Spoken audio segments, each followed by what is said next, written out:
Hi there, everybody. How we all doing today? That was not very good. Now, I think we can do a little bit better than that. I said, how we all doing today? Oh, yeah. See, that is so much better. Also, cool coat. You wear it so much better. Anyway, I don't know if you can all tell from how my little introduction has been going so far, but I have been backstage finishing off our supply of special eggnog. And I am so in the spirit of the season for today. Are you all excited for a festive tale full of Yuletide cheer? All right, then I'm gonna get just right into this one. This story here is a personal favorite of mine. It is a classic Christmas tale of good and evil. Oh wow, big fans of evil over here, okay. This story has lots of greed, a hand-carved mahogany four-poster bed, and ghosts. No, stop that. Super weird for a Christmas story. You all sound like it's Oogie Boogie Bash. This place, it's just always Halloween in this town. Anyway, to tell this story right, I do have to do a costume change. I'll go ahead and put this right here on the Merc on the woodwork. So you should have seen some of the things he did around Christmas. Anyway, to tell this story right, we are going to travel back in time to jolly old England for a dignified holiday tale written by Sir Charles Xavier Dickens and entitled A Christmas Peterpool.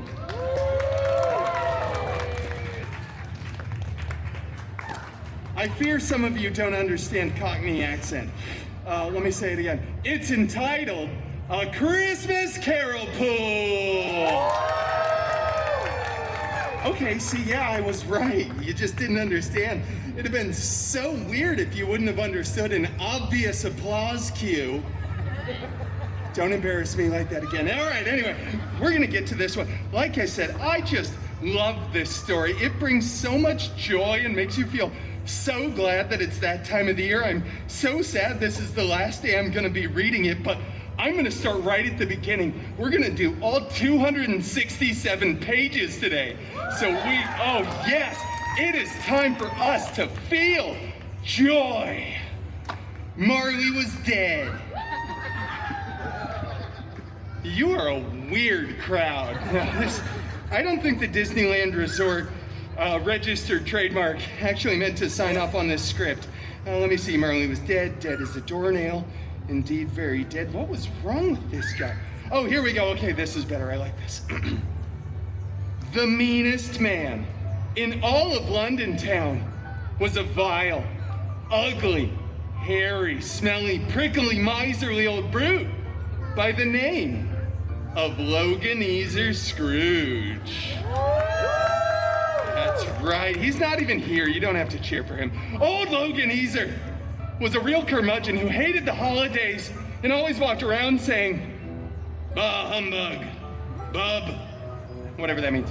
He had a wonderful employee who was witty and charming and very, very funny, although a bit of an acquired taste.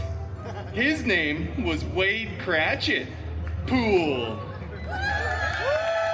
There you go. See, I am on stage, so clapping makes sense. Poor Wade just wanted to take a single day off and spend time with his family for the holidays. But mean old Loganezer kept saying, "Shut up, get back to work and count me money, bub." He was very mean. Are you making fun of me. No, look everybody, it's the hideous Loganezer Scrooge! Okay, look, I know I sent mixed messages about the whole when to clap thing, but he is the villain in this story. You boo him ruthlessly. Boo! Boo! Boo! Boo! Boo! Loganezer, huh? Yeah. So you must be doing Christmas Carol this time. Really hates you. Actually, no. No, we're not doing Christmas Carol. You are far off. We are doing a Christmas Carol pool. Yeah, you guys got it that time. Thank you. It's a Why are very you different clapping? That makes no sense. Yeah. The writing on this entire shtick has quite honestly run its course at this point. We were supposed to be like a limited time only Summer of Magic type of seasonal contract like a year and a half ago, but whoa, you're right, thank you for warning me.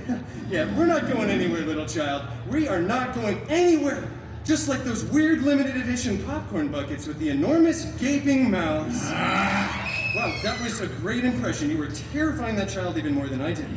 You know, I still have 17 and a half of those on my nightstand, by the way. Haven't watched a single one. But the good news, Wolvie, is you are the shining, shimmering, splendid star atop of this story's tree. We should start paying this kid so many lines. What are you talking about, star on a tree? It means you have more lines. Almost as much as that kid that keeps screaming during the show. Come on, buddy, let's do this. No, I'm not doing any lines. Oh, come on. Don't we want Wolvie to join us for a special holiday treat? Look, oh, we're cheering for you now. How fickle the audience of sheep are. Fine. I'll do it for that kid. But I'm not singing any carols. We'll see about that. It's fine. Don't worry. All right, go ahead and sit down. The only thing that you are missing now is a costume change. Here we go. I'm not wearing that. You have to. It's part of our Disney contract. Put it on. You know what? It's okay. He doesn't have to wear it for this. It wouldn't fit over his little flock of seagulls thing anyway. Can we get to our holly jolly tale? Yeah, go for it. Spread a little light-hearted joy. Marley was dead. No, we're skipping that part. That person is weird. Don't listen to So that. happy about death. Wow. No. Wolvie, over here. Eyes on me, okay? I'm the only thing that matters now. I love you. Anyway, so I'll catch you up on where we're at in the show. So basically, old Loganezer, old, that's you, is visited during the night by his dead partner, who's a dead man. Or should I say an X-Man. Who tells him he's going to be visited during the night by 3 ghosts to teach him the real meaning of Christmas. Yeah, I know the story. We all know the story. So the first ghost shows up and he says, you have to deal with your past. Second ghost shows up. Hey, slow down there, big fella. We have a minimum showtime requirement that we have to hit. You stay right there. I'll take it from here. So basically, the first ghost shows up and he takes old Loganezer to see his sad, poorly rated X-Men origins. You like that, Wolvie? No. Neither did anybody else. Then the second ghost shows up. It's a huge child-minded figure, larger than a normal man should be, made completely out of metal. With an obnoxious Russian accent, he says, Loganezer! Gaze upon the Peterpool family and see your shame. He takes Loganezer and shows him a beautiful family living in a small studio apartment right off of Pico and Crenshaw. Blind Al, Dog Pool, and little tiny Peterpool, who's obviously very ill and leaning on a too small crutch. They can hardly get by on the meager salary that Wade's boss gives them. Oh, bah humbug, bub. What? That's what he says. He said, bah humbug, bub. Yeah, no, it's good delivery, but terrible timing. You are 3 pages late in the script, bub. Your character doesn't say that anymore. You're getting on my nerves. Wrap this up. No, we're not gonna wrap this up until you feel a real emotion. Look at this poor, sad family. Not that one, the pretend one, down here, lower. Sorry. A single tear rolls down your chiseled jawline, right into these luxurious mutton chops. Nah. This is a really weird Christmas story. Yeah, and it gets super dark too. Just wait till we get to the cemetery scene. All right, let's make this simple. So, Ebenezer. Loganezer. What? Loganezer. Scrooge is visited by 3 ghosts who tell him he needs to keep the spirit of the season in his heart at all times. And little tiny Tim. No. Tiny Peterpool. Tiny Peterpool doesn't die. Scrooge pays to get them all healed up, and they become pals. And fine, Loganezer, he's finally true to his word, and he becomes a better man. Look, basically the story reminds us that we should be kinder to our fellow man, and to use the season to think of those less fortunate than us, and just really overall, try to be less of a jerk.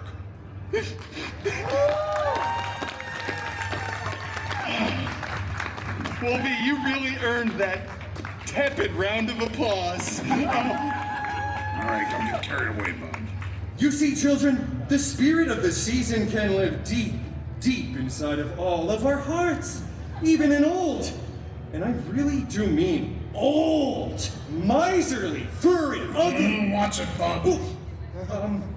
Even old Loganezer can have a soft spot in his heart. It's not there though. Wow, that's rock solid. Wait, stop. This is my favorite part of the story. Don't you dare take your eyes off me. You're recording this, right? You want TikTok live? Good. He then, tiny little Peterpool, on his newly refurbished legs, begins to waddle over all the way to Loganezer Scrooge. He grips him, don't you go anywhere, by his very muscular inner thigh muscles, wow, and exclaim for all to hear, "Oh God of thunder, bless us, everyone." Let me tell you, there was not a dry eye in the house. In fact, the house was soaking wet with tears, and they all lived, say it with me, children, happily ever after. Mandatory applause cue, there we go. Here. Do you want to know why they lived happily ever after? Tiny child in the front row that didn't make a peep the entire show. I love you. It's because this story in particular has been rehashed and merchandised dozens of times over the years. Literally dozens. I mean, at least like 6 or 7 times. Why is everyone juggling? It is what we like to call in the business. Come on, do the thing with the hands that we practice backstage. What, is that oregano? What are you doing? No, it's a different type of green. Easy money. Yeah. I clearly wasted mine paying him to say that. Are we done? Yeah, we're done. With Act 1. What do you say, everybody? We got time for a little singing from Wolvie in Act 2? I told you from the very beginning, I'm not singing any carols. Oh, come on, no music, man? Oh, that is a real shame because I feel like if he wanted to be a showman, he could be the greatest. Yep. Unfortunately, this furry little elf here really hates singing for someone that did 19 years of hard time in prison for singing about a loaf of bread once. Come on, Logie Bear, you've got such perfect pitch and such deep, dapper Dan vibrato. Maybe just a couple parts of "No come, all ye faithful." Take it, Wolvie. Nope. We talked about this. I think old Loganezer's blood sugar's getting low. Yeah, we're gonna go ahead and get you backstage and get you some hot chocolate and cookies. How about some of that special eggnog? Yeah, that'd be okay. All right. Happy holidays, everybody. Wolvie, hey, do the thing. Humbug, bub. Did you hear that? Like 7 people cheered for you. Wolvie, this is the button of the show. Put some effort and give everybody here a happy ending. Happy holidays! Yeah! There we go! Wow, that was a solid like C+ effort. That was so good. You know what? Now I get why you're always asking for a happy ending. No, that's not it at all. Goodbye, child. Thank you so much for that kiss, my God. Goodbye, random little children. Oh, watch my movie in 15 and a half years. This is doing disturbing. Oh, hi. Doing his red shirt. Oh, give me it back. You don't want to. This selfie. Indiana Jones out there. There we go. Pound it. All right. There we go. wrap up, kid. Deadpool, Fun. you blew up my channel. Oh, well, I love it now, too. No, you were really something up at your old age, my son. Especially the middle section, it's like a gooey... Hey, watch it,